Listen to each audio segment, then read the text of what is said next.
Hello, in this video I will continue my own video. This is something that I like, that's why I want to share with you guys the origin of martial arts, and it's some kind of videos that are not mainly for stock market or investing, so that's why I want to change sometime, not to speak always with the same subject. Now, origin of martial arts. They say, this is in general, they say that India, so if we have like, this is, let's say Europe, okay, Africa, okay, and we have Asia, this is India here, and then we have China here, and then we have Japan here. Okay, this is, so Europe, Africa, and we have here China, and we have India.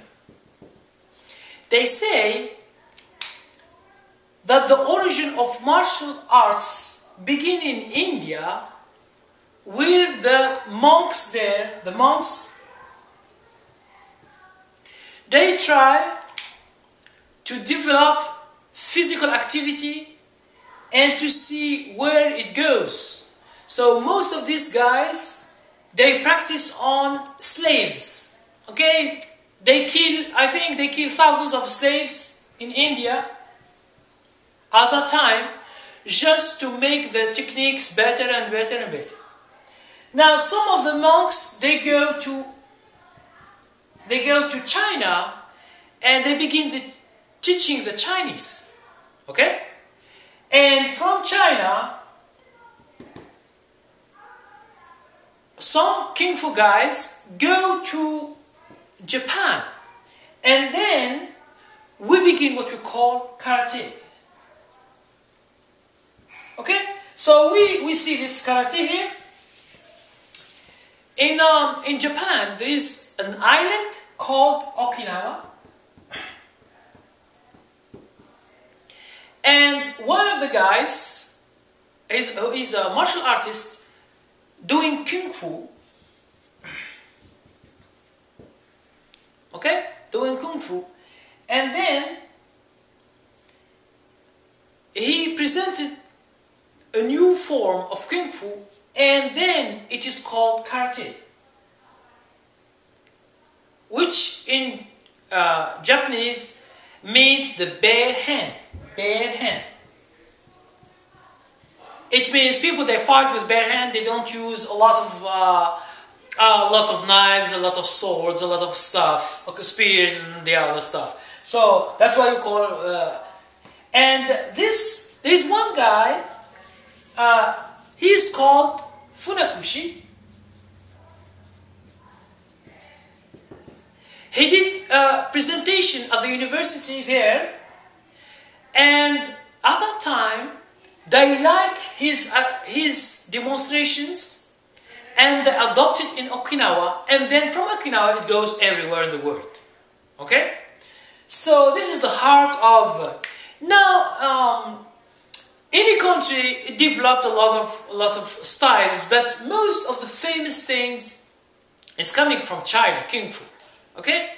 And then other styles emerge, other teachers and masters emerge, they change, they take some techniques, they add another techniques, until the guy or the big guy comes and he makes the martial arts for everyone in the world, who is Bruce Lee.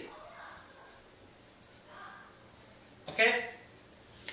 When he went to America at first, and he began to teach some rich actors in America.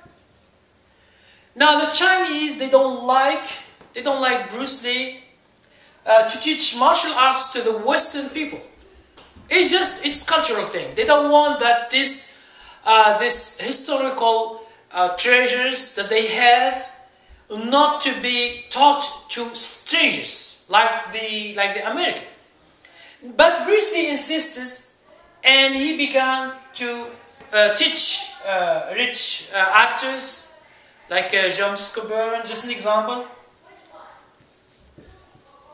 and other actors, and they play with him, I think some movies or something. So, now, at that time, Bruce Lee, one of the guys in Chinatown, they say,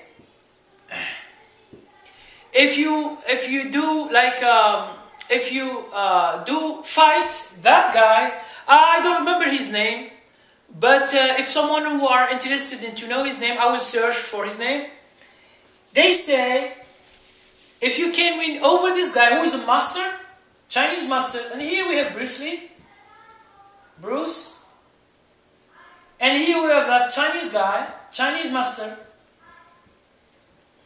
Now the funny thing about this Chinese master, he sent a message to Bruce Lee having the rules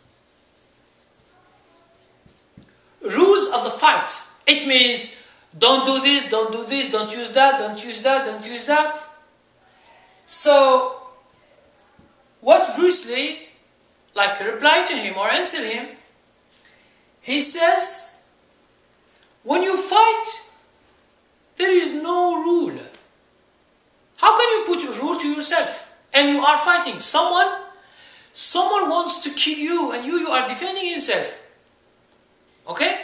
So anything is permissible in order to win. This is the idea of Bruce Lee. And they say it was like a private, for example, this guy asks us not to pick the eyes as a technique, but you know, Bruce Lee, he says, no, I will do whatever. You come to fight me, so when I fight you, don't tell me what I should do. It's a fight. It's fight for life or death. So it's not a game. It's not just a game for a pleasure. It's the game of death, which is the last